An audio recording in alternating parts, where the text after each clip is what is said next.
Auto Nagar సంబంధించి అనేక అసోసియేషన్లు ఉన్నాయి. దాశంకరనాథ్ వారందరినీ కూడా వేదిక మీద రావాల్సిన కూర్చోన్నా. అదేవిధంగా జడ్డం గారిని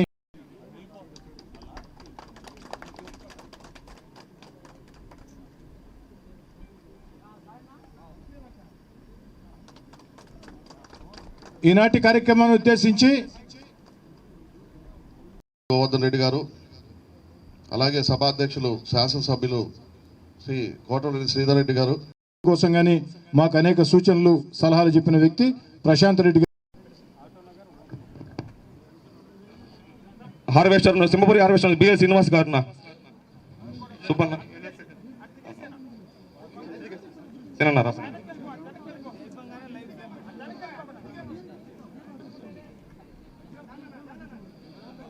శేఖర్ నాయుడు గారు,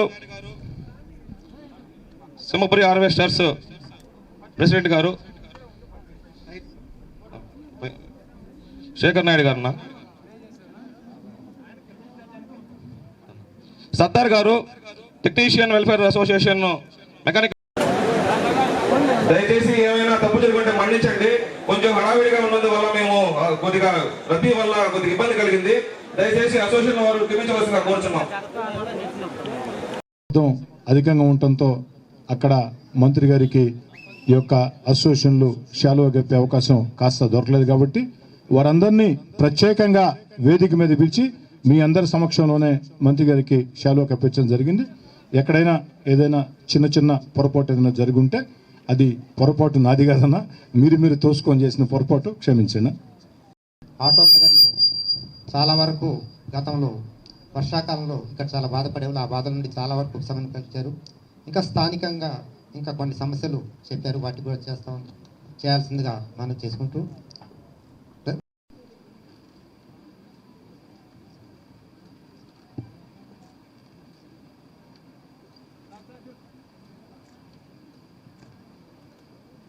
ఉద్దేశించి రాష్ట్ర వైసీపీ మైనార్టీ సెల్ ప్రధాన కార్యదర్శి సలీం మాట్లాడుతారు.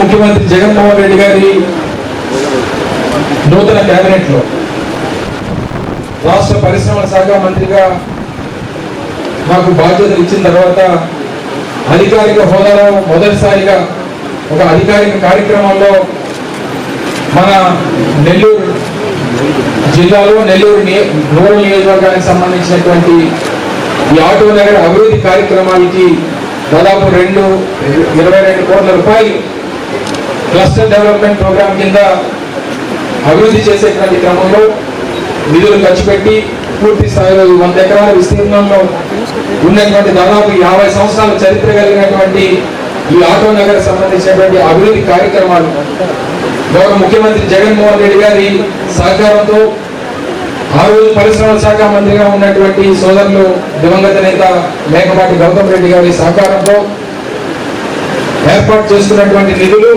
దానికి సంబంధించినటువంటి పూర్తి స్థాయి నిర్మాణాలు, అటు దాదాపు 4 కిలోమీటర్ల మేర రోడ్ల నిర్మాణాలు కానీ, దాదాపు 6 కిలోమీటర్ల మేర కాలువల నిర్మాణాలు కానీ పూర్తి స్థాయిలో పనులు పూర్తి చేసి ఈరోజు ప్రారంభోత్సవం చేసేటువంటి గొప్ప అవకాశం రావడం నా అదృష్టంగా భావిస్తా ఉన్నా.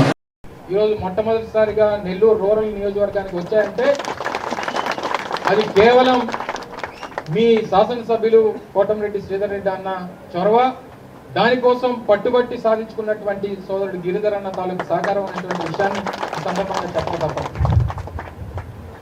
సహజంగా ఇటువంటి కార్యక్రమాలు మాలాంటి నియోజకవర్గాల్లో జరిగినప్పుడు ఇంత డబ్బులు తీసుకుని వచ్చి ఆ క్రెడిట్ అంతా మనమే పొందాం అనేటువంటి అభిప్రాయం ఏ నాయకుడికన్నా ఉంటుంది, ఏ రాజకీయ నాయకుడికన్నా. 20 కోట్ల రూపాయలు తీసుకొని వచ్చాం, ఎవరినో తీసుకొని వచ్చి గెస్ట్గా తీసుకొని వచ్చి ఓపెనింగ్ చేస్తే మనకే ఉంటుంది. గౌరవ ముఖ్యమంత్రి జగన్మోహన్ రెడ్డి గారు నాకు ఇచ్చినటువంటి అర్హత తప్పితే మరో అర్హత లేదు నాకు.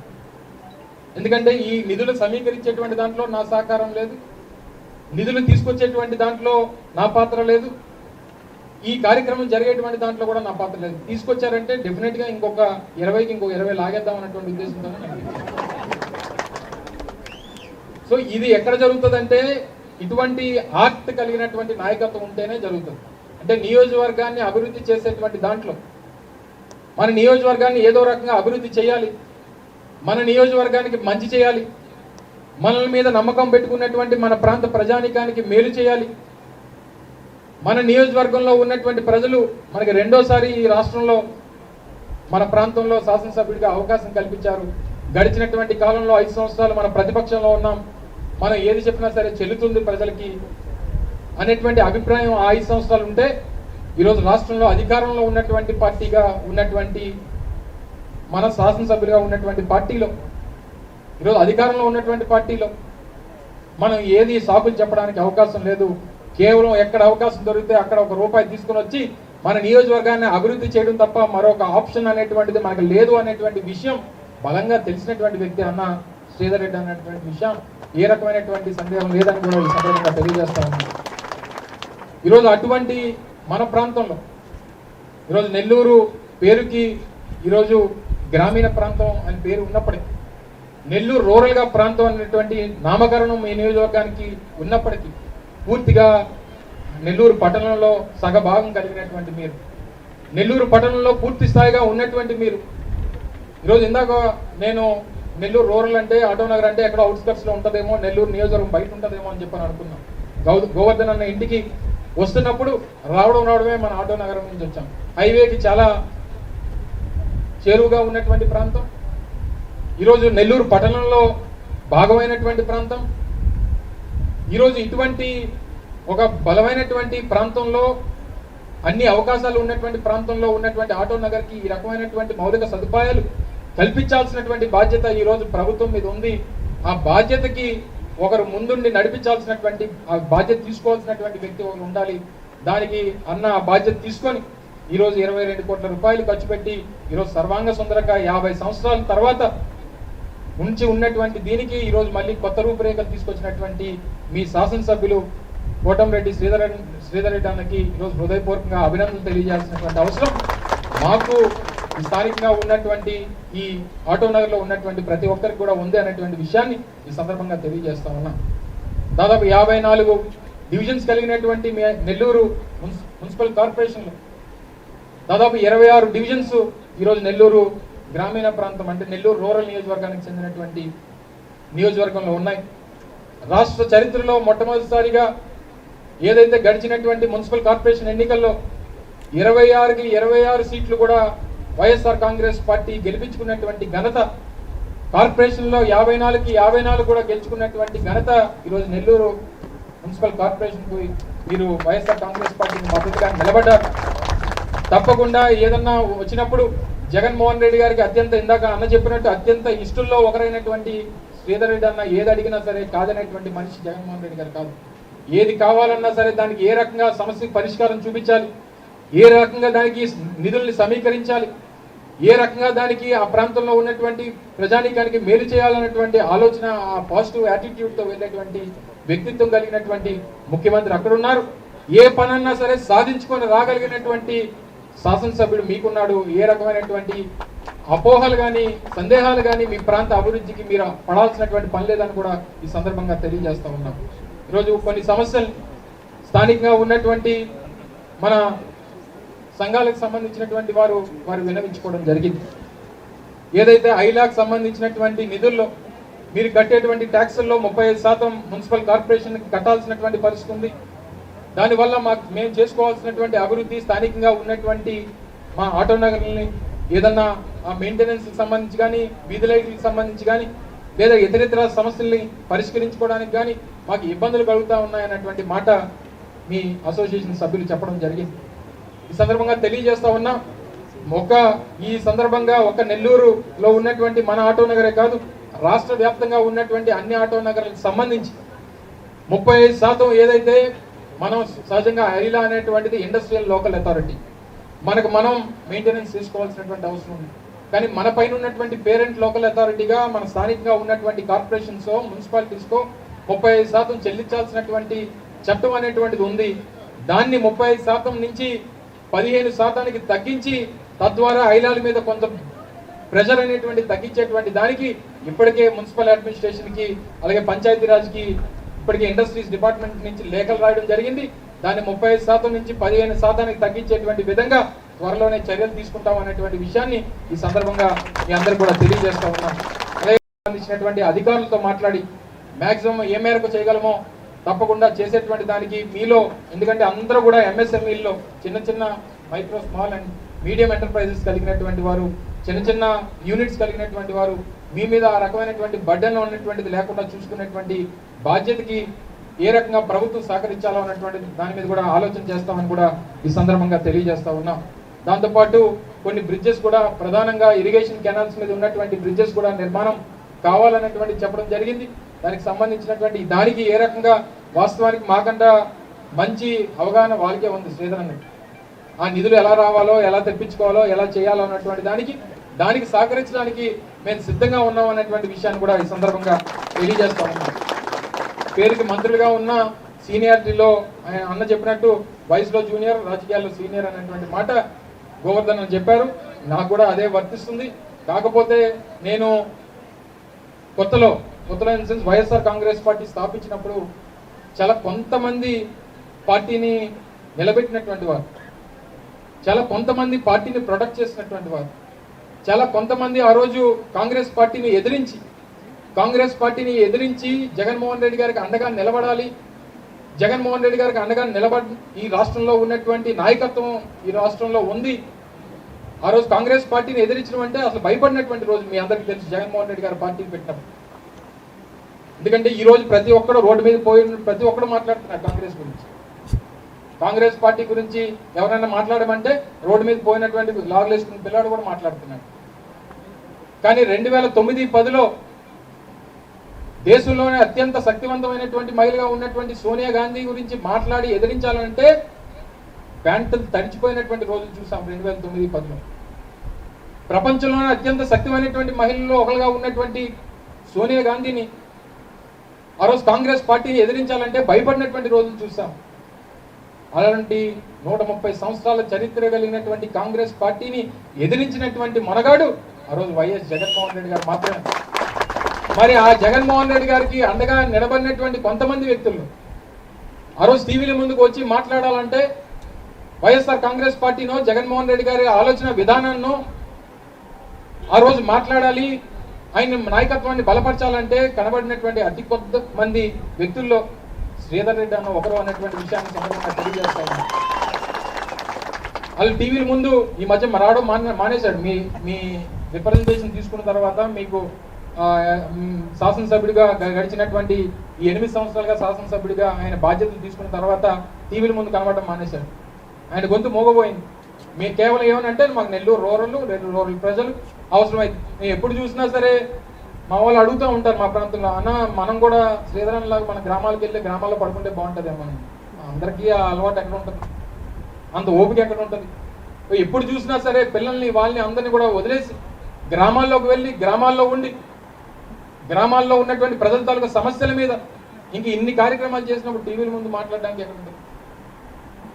కానీ అవసరమైనటువంటి రోజు, పార్టీ కష్టాల్లో ఉన్నటువంటి రోజు, జగన్మోహన్ రెడ్డి గారికి అవసరమైనటువంటి రోజు, జగన్మోహన్ రెడ్డి గారి నాయకత్వాన్ని రాష్ట్రానికి అందించాల్సినటువంటి రోజు, ఆ రోజు ఆ కష్టాల్లో ఉన్నటువంటి వ్యక్తి శ్రీధర్ రెడ్డి గారు మాత్రమే అనేటువంటి విషయాన్ని సందర్భంగా తెలియజేస్తాను. ఎప్పుడు కూడా వాడు గుర్తుపెట్టుకోవాలి. నేను కూడా మా వాళ్ళకి చెప్తా, ఈరోజు అధికారం వచ్చినప్పుడు లేదా మన శాసనసభ్యులుగానో మంత్రులుగా ఉన్నప్పుడు చాలా మంది మన దగ్గరికి వస్తారు, చాలా మంది మన చుట్టూ చేరుతారు, మన అవసరం కోసం మన దగ్గరకు వస్తూ ఉంటారు. కానీ ఎవరు ఎంతమంది వచ్చినా మన కష్టాల్లో మన వెంట ఉన్నటువంటి వ్యక్తిని ఏ రోజు కూడా మర్చిపోకూడదు అనేటువంటి విషయాన్ని ఈ సందర్భంగా గుర్తుపెట్టుకోవాల్సినటువంటి అవసరం. అటువంటి నాయకత్వం కలిగినటువంటి వ్యక్తులు, అటువంటి నాయకత్వం మనకి పైన ఉన్నటువంటి జగన్మోహన్ రెడ్డి గారు ఆ దిశానిర్దేశాన్ని చేస్తా ఉన్నాడు. కాబట్టి ఆ దిశానిర్దేశాన్ని ఈరోజు రాష్ట్రంలో ఉన్నటువంటి వైఎస్ఆర్ కాంగ్రెస్ పార్టీ నాయకత్వానికి, మంత్రులకి, శాసనసభ్యులకి, కార్యకర్తలకి చేస్తా ఉన్నాడు. కాబట్టి ఈరోజు రాష్ట్రంలో వైఎస్ఆర్ కాంగ్రెస్ పార్టీ ప్లేనరీ అని చెప్పి పిలుపునిస్తే మొన్న జూలై 9వ తారీఖున రాష్ట్రంలో ప్రధానమైనటువంటి రహదారులు జాతీయ రహదారి ఏ మేరకు దిగ్బంధమైందో మీరు అందరూ కూడా చూశారు. దాదాపు 10 లక్షల మంది ఆ రోజు ప్లీనరీ సమావేశానికి వచ్చి జగన్మోహన్ రెడ్డి గారి నాయకత్వాన్ని బలపరిచేటువంటి కార్యక్రమాన్ని చేశారు. ఈరోజు తెలుగుదేశం పార్టీ నోటికి వచ్చినటువంటి మాట్లాడతారు. ఈరోజు జగన్మోహన్ రెడ్డి గారి సంక్షేమ కార్యక్రమాల గురించి కానీ, జగన్మోహన్ రెడ్డి గారు చేపడుతున్నటువంటి అభివృద్ధి కార్యక్రమాల గురించి కానీ, జగన్మోహన్ రెడ్డి గారు రాష్ట్రంలో చేస్తున్నటువంటి పారిశ్రామిక అభివృద్ధి గురించి కానీ కొత్తగా చెప్పాల్సినటువంటి పని లేదు. నిన్న నెల్లూరు జిల్లాకి ఒక చారిత్రాత్మకమైనటువంటి రోజు. ఎన్నో సంవత్సరాలుగా కళ్ళగంటున్నటువంటి రామయ్యపట్నం పోర్టుకి దానికి జగన్మోహన్ రెడ్డి గారు అడుగులు వేస్తా ఉన్నారనేటువంటి విషయాన్ని ఈ సందర్భంగా తెలియజేస్తా ఉన్నాం. పక్కనే ఉన్నటువంటి దగదర్తి ఎయిర్పోర్ట్ నిర్మాణం చేపట్టాలని, ఈ ప్రాంతానికి కూడా ఎయిర్పోర్ట్ ఇవ్వాలని, తద్వారా ఈ ప్రాంతంలో ఉన్నటువంటి పారిశ్రామిక అభివృద్ధిని మరింతగా పెంచాలన్నటువంటి ఉద్దేశంతో దగదర్తి ఎయిర్పోర్ట్ సంబంధించినటువంటి రూపకల్పన కూడా జరుగుతూ ఉందనేటువంటి విషయాన్ని ఈ సందర్భంగా తెలియజేస్తా ఉన్నా. నిన్న రామయ్యపట్నం పోర్టు ప్రారంభోత్సవానికి నిన్న జగన్మోహన్ రెడ్డి గారు అడుగు వేస్తే చంద్రబాబు నాయుడు అంటాడు, నేను వేసాను, నేను శంకుస్థాపన చేశాను, మళ్ళీ మీరు శంకుస్థాపన చేయడం ఏంటని అంటాడు. నువ్వు చేసింది ఎక్కడ రామయ్యపట్నం పోర్టు? నువ్వు శంకుస్థాపన చేసేటటువంటి నాటికి కనీసం 1 సెంటు భూమన్నా రామయ్యపట్నం దగ్గర ఉందా?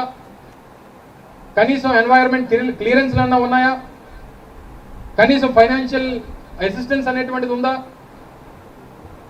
కనీసం అప్రోచ్ రోడ్డు హైవే నుంచి రామయ్యపట్నం వెళ్ళేటువంటి దానికి కావాల్సినటువంటి అప్రోచ్ రోడ్డు ఉందా? ఏది లేకుండా కేవలం ఎన్నికలు ఉన్నాయని చెప్పి 2019 జనవరి ఫిబ్రవరి మాసాల్లో, అంటే ఎన్నికలకి 2 నెలల ముందు ఎన్నికలు ఉన్నాయని చెప్పి మరొకసారి ఈ ప్రాంతంలో ఉన్నటువంటి ప్రజల్ని మోసం చేయాలని, ఈ ప్రాంతంలో ఉన్నటువంటి ప్రజల్ని మళ్ళీ మభ్యపెట్టాలనేటువంటి ఉద్దేశంతో శంకుస్థాపన చేసి ఆలు లేదు సూలు లేదు కొడుకు పేరు సోమలింగం అన్నట్టు ఏది లేకుండా నువ్వు శంకుస్థాపన చేసి వెళ్ళిపోయి నేను కట్టాను నేను చేశాను అంటే ఇంకా ఎంతకాలం? 40 సంవత్సరాలుగా ఈ రాష్ట్రంలో ఉన్నటువంటి ప్రజల్ని మోసం చేస్తూ వచ్చి 14 సంవత్సరాలు నీకు రాష్ట్రంలో అధికారం ఇచ్చి నిన్ను ముఖ్యమంత్రిగా చూసి ఏ రోజు చెప్పుకోదగినటువంటి కార్యక్రమం చేసినటువంటి సందర్భాలు లేవు. చెప్పుకోవడానికి ఒక పథకం లేదు, చెప్పుకోవడానికి ఒక రకమైనటువంటి ఒక కార్యక్రమం చేసినటువంటి ఒక పరిశ్రమ లేదు, చెప్పుకోదగినటువంటి ఒక కార్యక్రమం కూడా ఈ రాష్ట్రంలో కనీసం రాష్ట్రంలో ఎక్కడ చేయలేదు, కనీసం కుప్పం కూడా చేయలేదు. నువ్వు కుప్పంలో కూడా ఏ రకమైనటువంటి అభివృద్ధి చేయలేదు కాబట్టే కుప్పంలో కూడా నువ్వు ఓడిపోయేటువంటి పరిస్థితులు ఈరోజు ఆ ప్రాంతంలో ఉన్నాయనేటువంటి విషయాన్ని గమనించమని చెప్పుకోతా ఉన్నాం. సో ఈ రకమైనటువంటి పరిస్థితుల్లో రేపు రానటువంటి కాలంలో మీ అందరికీ తెలుసు నెల్లూరు పారిశ్రామికంగా ఏ రకంగా అభివృద్ధి చెందుతా ఉంది. ఈరోజు రాష్ట్రంలో విభజన జరిగిన తర్వాత ఈరోజు పారిశ్రామికంగా అభివృద్ధి చెందినటువంటి నగరాలు ఈరోజు రాష్ట్రంలో ఏమున్నాయంటే మొట్టమొదటి గుర్తొచ్చేటువంటి నగరం విశాఖపట్నం. ఈరోజు పారిశ్రామికంగా రాష్ట్రంలో ఏ నగరం ఉందనంటే రెండో ప్రాంతం ఏదేనంటే అది నెల్లూరు జిల్లా అనేటువంటి విషయాన్ని ఈ సందర్భంగా గుర్తుపెట్టుకోమని చెప్పి కోరుతా ఉన్నా. 46 సంవత్సరాల క్రితం ఆనాటి పాలకులు ఒక చిన్న విత్తనం ఇక్కడ నాటారు. 46 సంవత్సరాలుగా ఆ చిన్న విత్తనం ఎంతో మంది కృషి ఫలితంగా ఒక మహావృక్షమైంది. ఈరోజు ప్రత్యక్షంగా పరోక్షంగా 15,000 కుటుంబాలకి ఈ ఆటో నగర్ జీవనాధారంగా నిలిచింది. చిన్న చితక మధ్యతరగతి ఎగువ తరగతి అన్ని రకాల పరిశ్రమల యజమానులు కార్మికులతో ఆటో నగర్ కడకల్లాడుతుంది. కానీ ఆటో నగర్ వేగవంతంగా అభివృద్ధి చెందింది. ముఖ్యంగా కృష్ణపట్నం పోర్టులో ఏదైతే యాక్టివిటీ వేగవంతమైన తర్వాత ఆటో నగర్లో కూడా వేగవంతంగా జరిగింది. ఈ యొక్క నెల్లూరు జిల్లా కాకుండా చుట్టుపక్కల జిల్లాలకే మన ఆటో నగర్ ఒక గర్వకారణంగా మారింది. కానీ దురదృష్టం, ఆటో నగర్ని స్థాపించాం, పరిశ్రమలు పెట్టారు, పరిశ్రమలు పెరిగాయి. దాదాపు ప్రత్యక్షంగా పరోక్షంగా 15,000 మంది కుటుంబాలకి ఆధారంగా నిలుస్తుంది. కానీ ఆటో నగర్లో రోడ్లు అత్యంత అధ్వానం, కాలువలు అత్యంత అధ్వానం. తెలియజేశాం, రాష్ట్ర శాసనసభలో మాట్లాడాం, కానీ పూర్తి స్థాయిలో ఫలితం రాని పరిస్థితి. ఎట్టకేలకి దివంగత మహానేత వైఎస్ రాజశేఖర రెడ్డి గారు ఏ లోకాన ఉన్నా రాజన్న నువ్వు ఏ లోకాన ఉన్నా ఈ రాష్ట్రంలో నీ ఆశయం ఉండాలా, ఈ రాష్ట్రంలో నీ పాలన ఉండాలా, నీవు మా మధ్య లేకున్నా నీ బిడ్డ వైఎస్ జగన్మోహన్ రెడ్డి గారిని ఆ ముఖ్యమంత్రి పీఠం మీద కూర్చోబెట్టి ఓ దేవుడా మా నుంచి మా రాజన్నని నువ్వు తీసుకుని వెళ్ళినా ఇదిగో మళ్ళీ ప్రాణాలతో మా రాజన్నని తీసుకోవచ్చు, ఇదిగో మా రాజన్న అని జగనన్న స్థాయి తిరిగి చూపించే విధంగా. ఎందుకంటే దివంగత మహానేత వైఎస్ రాజశేఖర రెడ్డి గారి మాట ఏ విధంగా ఉంటుందో జగనన్న మాట అదే విధంగా ఉంటుంది. దివంగత మహానేత వైఎస్ రాజశేఖర రెడ్డి గారు సంక్షేమం కోసం 10 అడుగులు వేస్తే వైఎస్ రాజశేఖర రెడ్డి బిడ్డ జగన్మోహన్ రెడ్డి గారు 1000 అడుగులు వేశారు. ఈ రోజు దేశంలో ఆంధ్రప్రదేశ్ అంటే అక్షరక్రమమే కాదు, ఆంధ్రప్రదేశ్ అంటే ఈ దేశంలో పరిపాలన ఏ విధంగా ఉండాలంటే ఆంధ్రప్రదేశ్ లా ఉండాలా, ఈ దేశంలో ముఖ్యమంత్రి ఏ విధంగా ఉండాలంటే వైఎస్ జగన్ లా ఉండాలా అని దేశం మొత్తం గర్వించే విధంగా 1 కాదు 2 కాదు 3 కాదు ఆ పథకం ఈ పథకం మొత్తం పథకాలు చెప్పాలంటే 3 గంటల సమయం సరిపోని పరిస్థితి. ఈ రోజు ఈ దేశంలో అనేక రాష్ట్రాల ముఖ్యమంత్రులు ఆ యొక్క ప్రజల నుంచి ఒక డిమాండ్ వస్తూ ఉంది, మా రాష్ట్రంలో కూడా ఆంధ్రప్రదేశ్ లా వైఎస్ జగన్ గారిలా సంక్షేమ పథకాలు పెట్టాలని. అంత అద్భుతమైన పరిపాలన. 1 కాదు 2 కాదు 3 కాదు 4 కాదు 5 కాదు అనేక పథకాలు. ఇన్ని పథకాలతో ముందుకు సాగుతున్న వైఎస్ జగన్మోహన్ రెడ్డి గారు ఈ యొక్క రాష్ట్రంలో వైఎస్ జగన్మోహన్ రెడ్డి గారు ముఖ్యమంత్రి 2019లో అయిన తర్వాత వైఎస్ జగన్మోహన్ రెడ్డి గారి ఆశీస్సులతో అధికారుల సహాయ సహకారాలతో అన్నిటికీ మించి కలెక్టర్ చక్రధర్ గారు ఎవరైతే ఉన్నారో చక్రధర్ గారు పూర్తిగా సహకారం అందించారు.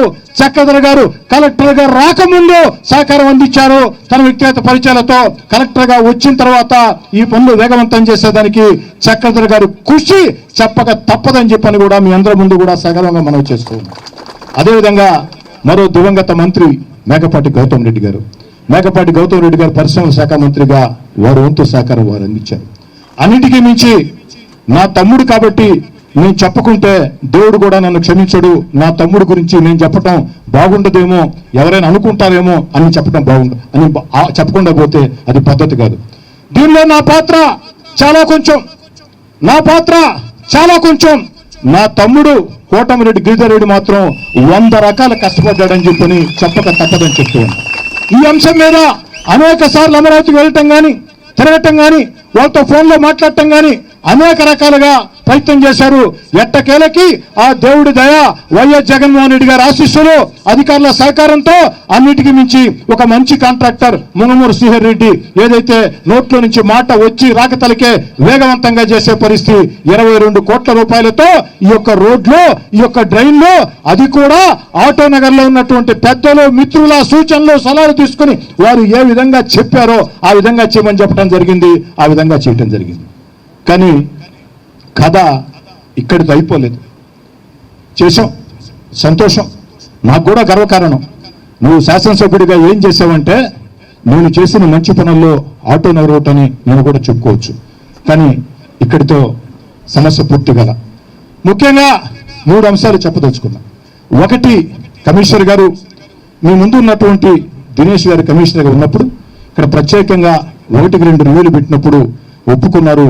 ఈ ఆటో నగర్ కార్పొరేషన్ కొన్ని రోడ్లు కలమలిసి ఉన్నాయి, అది కార్పొరేషన్ రోడ్లు, ఆ రోడ్లు పూర్తయితేనే పూర్తి స్థాయి కళ వస్తుంది. దాని కార్పొరేషన్ పరంగా ఏ విధంగా చేయాలో మీరు ఆలోచన చేసి మీ సమయంలో ఆ రోడ్లు వేయించాలని చెప్పారు. అదేవిధంగా ఏదైతే ఈ యొక్క ఆటో నగర్లో ఒక అందమైన సుందరమైన ఒక మంచి పార్కు విశ్రాంతి భవనం, ఎందుకంటే జిల్లా నలుమూలల నుంచే కాదు ఇతర జిల్లాల నుంచి వస్తూ ఉన్నారు. ఆ ఇతర జిల్లాల నుంచి వచ్చే వ్యక్తులు ఏదైతే ఒక విశ్రాంతి భవనం ఇక్కడ ఉన్నట్లయితే స్థలం దండిగా ఉంది, రిజర్వ్డ్ స్థలం. ఆ యొక్క రిజర్వ్డ్ స్థలంలో విశ్రాంతి భవనం ఉన్నట్లయితే అందమైన పార్కు ఉన్నట్లయితే సాయంకాలం వేట ఉదయం పూట అక్కడ కూర్చోవచ్చు. ఆ యొక్క పార్కు నిర్మాణాన్ని బ్రహ్మయ్య గారు ఆ పార్కు నిర్మాణాన్ని నేను అప్పచెప్పా బ్రహ్మయ్య గారికి. బ్రహ్మయ్య గారు మీరు వెళ్లే లోపు రండిట వెళ్లి పూర్తి చేసి ఇవ్వాలని చెప్పని ఈరోజు ఆటో నగర్ లో ఉండే పెద్ద పరిశ్రమల పెద్ద షాపుల యజమానులందరికీ కూడా 2 చేతులు అర్థిస్తూ ఉన్నా ఈ రోజు ఆ యొక్క మంచి పార్కు విశ్రాంతి నిర్మాణానికి బ్రహ్మయ్య గారికి మీరు సహకరించండి. సామాజిక సేవా నిధుల కింద అదేవిధంగా మీ అందరి ముందు కూడా నేను కూడా ప్రకటిస్తూ ఉన్నా, ఓ స్థానిక శాసనసభ్యుడిగా నా వంతు బాధ్యతగా స్నేహితుల సహాయ సహకారాలతో ఆ యొక్క పార్కు విశ్రాంతి భవనానికి 5 లక్షల రూపాయల నిధులు మీరు ఎప్పుడు చెబితే అప్పుడు అందిస్తానని చెప్పి స్పష్టంగా తెలియజేస్తూ ఉన్నా. ఈ రెండు పూర్తి కావాలి. ఒకటి, కమిషనర్ గారు బాధ్యత తీసుకోవాలా. రెండు, ఇక్కడ ఉన్నటువంటి పెద్ద పెద్ద పరిశ్రమల యజమానులు బాధ్యత తీసుకోవాలా. మా శంకరన్న లాంటి వాళ్ళు బాగా చురుగ్గా ముందుకుండాలా.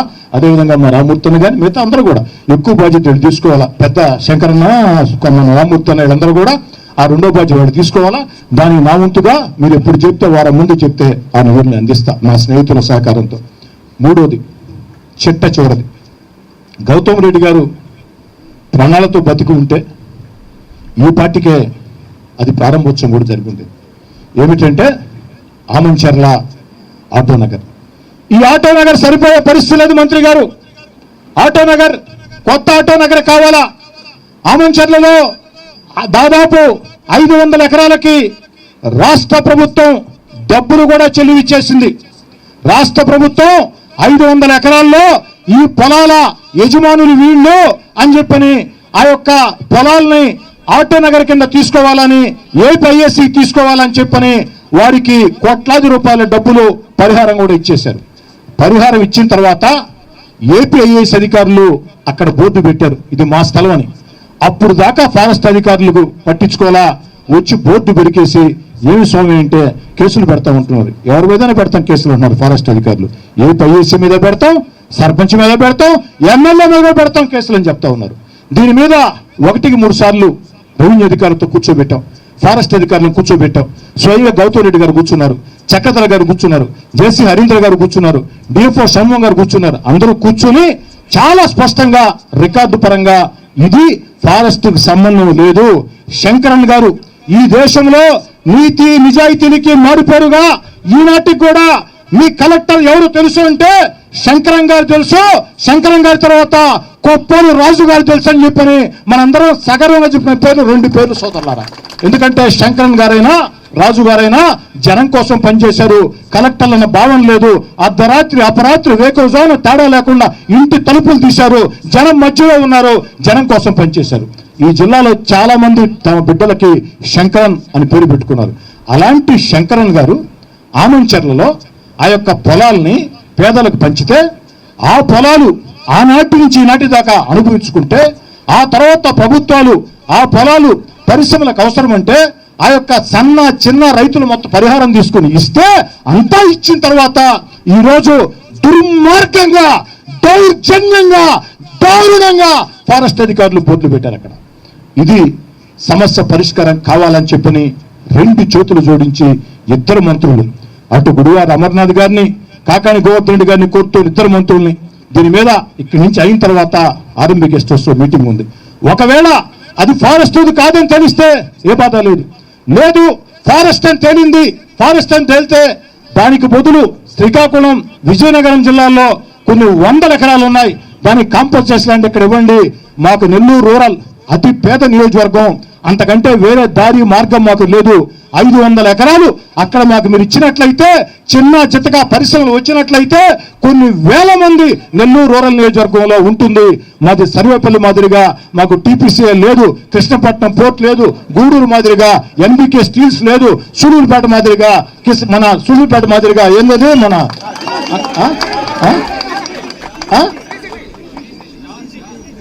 శివరికోట మాదిరిగా మాకు సూళ్ళూరుపేట మాదిరిగా సిసిటీ లేదు, కావల మాదిరిగా సెజ్ లేదు, కోవూరు మాదిరిగా ఇఫ్కో సెజ్ లేదు. పేద నియోజకవర్గం నెల్లూరు రూరల్ భవిష్యత్తులో అవకాశం కూడా లేదు.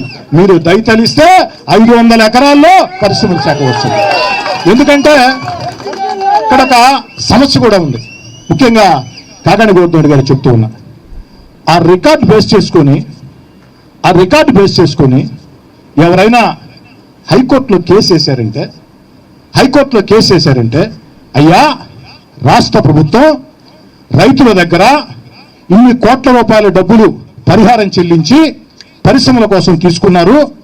ఆ యొక్క రాష్ట్ర ప్రభుత్వం డబ్బులు రైతులకు అందించారు, రైతులు తీసుకొని సంతోషంగా ఇచ్చారు. ఇప్పుడు ఫారెస్ట్ అధికారులు ఇచ్చి మాది అంటున్నారు. ఇది న్యాయం కాదు కదా అని ఎవరైనా కోర్టుకు పోతే కోర్టు నుంచి ఆదేశాలు వచ్చే అవకాశం కూడా ఉంది. కాబట్టి కోర్టు ముందు అధికారులు నిలుచుకోవాల్సిన పరిస్థితి వస్తుంది. ఫారెస్ట్ అధికారులైనా, రెవెన్యూ అధికారులైనా, ఏపీఎస్ అధికారులైనా.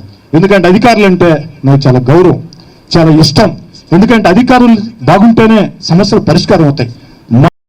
మీ అందరి ముందు తెలియచేసుకుంటూ దీని మీద ప్రత్యేక దృష్టి పెట్టాలని చెప్పని కోరుకుంటూ ఈ సమస్యలు పరిష్కారం చేస్తా అన్న మాట మాత్రం మీకు నేను చెప్పలేనన్నా, కానీ ఈ సమస్యల పరిష్కారం కోసం ఓ శాసనసభ్యుడిగా నా శక్తికి మించి కృషి ఎప్పుడు చేస్తూనే ఉంటానని చెప్పని నెల్లూరు రూరల్ నియోజకవర్గానికి గౌరవ ముఖ్యమంత్రి వైఎస్ జగన్ గారి అండ ఎప్పుడూ కొండలాగే ఉంటుందని చెప్పని జగన్ గారి సహాయ సహకారాలతో, గౌరవ మంత్రుల సహాయ సహకారాలతో నెల్లూరు రూరల్ నియోజకవర్గాన్ని అభివృద్ధి పదంలో పరిగెత్తించేదానికి నా శాయశక్తులా కృషి చేస్తానని తెలియజేసుకుంటూ ఆటో నగర కార్మికులకి, యజమానులకి, ఇక్కడ విచ్చేసిన అందరికీ 2 చేతులు జోడించి సవినయంగా ధన్యవాదాలు తెలియజేస్తూ మీ అందరి వద్ద సాదరంగా సవినయంగా సెలవు తీసుకుంటూ ఈ ఆటో నగర్ పుట్టి శ్రీధర్ చెప్పినట్టుగా 40 సంవత్సరాల పైన అయితే 95 నుంచి అనేక సందర్భాల్లో నేను ఈ ఆటో నగర్కి వచ్చాను.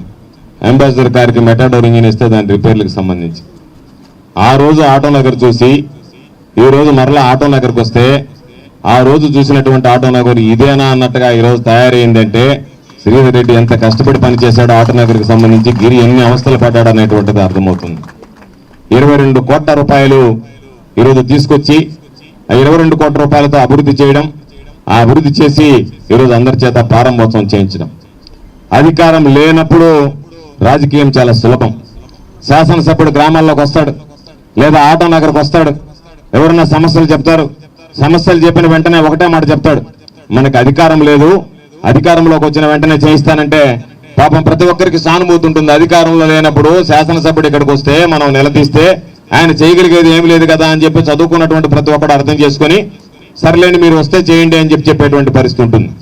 కానీ అధికారంలోకి వచ్చిన తర్వాత అందరూ కోరుకుంటారు, మీరు గతంలో లేనప్పుడు, అధికారంలో లేనప్పుడు, గతంలో మా ప్రాంతానికి వచ్చినప్పుడు అనేక రకాలైనటువంటి వాగ్దానాలు చేశారు, వాటిని ఎంతవరకు నెరవేర్చారు అనేటువంటిది. కాబట్టి అధికారం వచ్చిన తర్వాత అధికార పార్టీలో శాసనసభ్యుడిగా గ్రామాలకు సంబంధించి కానీ, ప్రాంతాలకు సంబంధించి కానీ, పట్టణాలకు సంబంధించి కానీ పనులు చేయడం అనేటువంటిది అంత సులువైనటువంటి పని కాదు. అటువంటిది 8 కోట్ల కేంద్ర ప్రభుత్వ నిధులు, 14 కోట్ల రాష్ట్ర ప్రభుత్వ నిధులు, 22 కోట్ల రూపాయలు తీసుకొచ్చి ఈరోజు ఆటో నగర్కి గతంలో ప్రతిపక్షంలో శాసనసభ్యుడిగా ఉన్నప్పుడు ఏదైతే మాట చెప్పాడో శ్రీధర్, ఆ మాటను నిలబెట్టుకుంటూ ఈరోజు వాటిని పూర్తి చేసి ప్రారంభోత్సవం చేయడం అనేటువంటిది నిజంగా గర్వించదగినటువంటి విషయం. వాస్తవానికి కూడా చాలా కష్టంతో కూడుకున్నటువంటి పని. 22 కోట్ల రూపాయలు ఒక ప్రాంతానికి సంబంధించి, ఒక కాలనీకి సంబంధించి, ఒక ఆటో నగర్కి సంబంధించి తీసుకొచ్చి దాంతో పూర్తి స్థాయిలో సిమెంట్ రోడ్డు నిర్మించడం అనేటువంటిది చిన్న విషయం కాదు. ఈరోజు చాలా మంది మాట్లాడుతున్నారు, జగన్మోహన్ రెడ్డి గారు సంక్షేమ కార్యక్రమాలు చేస్తున్నాడు, అభివృద్ధి కార్యక్రమాల మీద దృష్టి పెట్టడం లేదని. సంక్షేమ పథకాలతో పాటు ముఖ్యమంత్రి జగన్మోహన్ రెడ్డి గారు అభివృద్ధి కార్యక్రమాల మీద కూడా దృష్టి పెడుతున్నాడు. కాబట్టే దానికి ఉదాహరణే ఈరోజు 22 కోట్ల రూపాయలతో ఎన్నడూ లేనటువంటి విధంగా మనం చేపట్టినటువంటి అభివృద్ధి పనులకు సంబంధించినటువంటి కార్యక్రమం అని చెప్పి మీ అందరికీ గుర్తు చేస్తున్నాను. ఇన్ని రకాలైనటువంటి సంక్షేమ కార్యక్రమాలు ఈ రాష్ట్రంలో అమలవుతున్నాయి, ఎన్ని రకాలైనటువంటి అభివృద్ధి పనులు ఈ రాష్ట్రంలో జరుగుతున్నాయి. ఈరోజు ఆటో నగర్కి వస్తే పాపం చాలా మంది చిన్న స్థాయిలో ఉండేటువంటి పారిశ్రామికవేత్తలు ఉంటారు. వాళ్ళకి సంబంధించి కోవిడ్ నేపథ్యంలో ఇబ్బందులు పడితే చాలా మంది పత్రికల్లో విమర్శించారు.